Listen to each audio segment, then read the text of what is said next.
then. You get them on the start. Your flags are up. We're on the starters orders this time. It's class 4. Let's see how they go. There they go. 3 of them.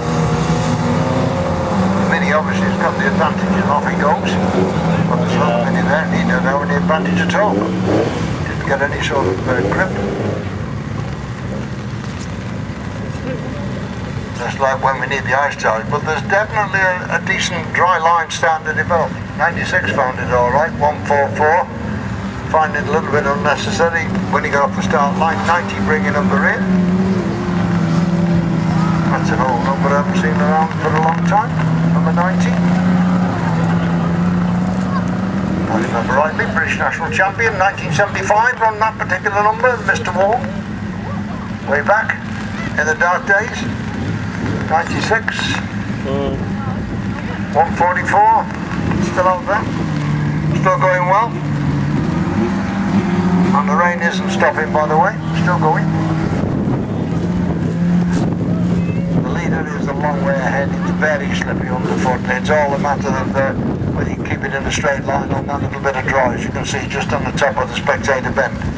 The 96 seemed to have the hang of it, with them big tyres on the front of this class 4 car. Little mini pickup. Can't remember when the last mini pickup was made, but it must have been round about the early 70s.